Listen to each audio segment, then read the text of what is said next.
विश्राम करते हैं, क्योंकि ब्रज में एक रात्रि विश्राम का बड़ा महत्व है। कहते अगर तुम ब्रज आओ तो कम से कम एक रात्रि विश्राम अवश्य करो। इस भूमि पर जो एक रात्रि भी लौट जाता है, तो अगर सच्चे हृदय से आ रहा है तो ब्रज की भूमि से अनुभूति करें।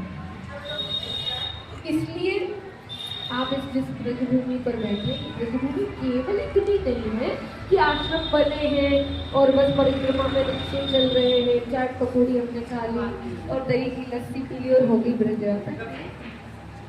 ब्रज की तो एक एक आप ब्रज के वृक्षों को आलिंगन कर देंगे। एक एक वृक्ष की लता को जब आप हृदय से लगाएंगे तब आप महसूस करेंगे कि ब्रज की लता है क्या।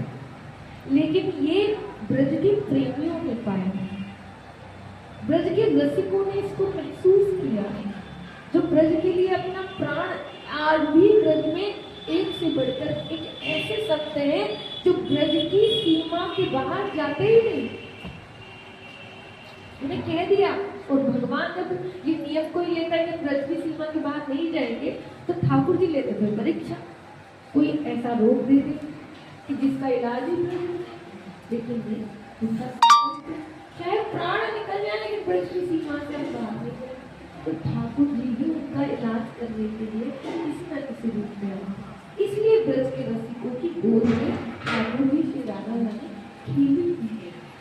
जिन बातें बिहारी जी का दर्शन आप कर रहे हैं, तो बिहारी जी कैसे प्रकट हुए? हरिदास जी की गोद में तो खेले। जिन राधा वल्लभ गांधी का हम दर्शन करते हैं, ये कौन है? श्री हरिवंश महाप्रभु की सेवा से प्रसन्न हो गए। जिन राधा रमन जी का हम दर्शन कर रहे हैं, राधा रमन जी कोई जितनी भी भगवान के विग्रह कोई किसी मूर्तिकार ने थोड़ी बनाए। संसार में जितने भी हम तीर्थों में दर्शन जाते हैं तो किसी मूर्तिकार ने बनाए होंगे और कहा होगा स्थापित करें, लेकिन यहाँ ऐसा नहीं।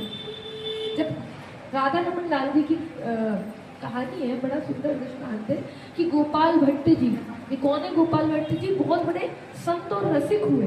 जब आप राधा कुंड की यात्रा करेंगे एक छोटी परिक्रमा में, तो राधा कुंड के अंदर जाकर जो लोग ब्रज के रसिक हैं उन्हें पता है, तो गोपाल भट्ट गोस्वामी जी की वहाँ समाधि बनी।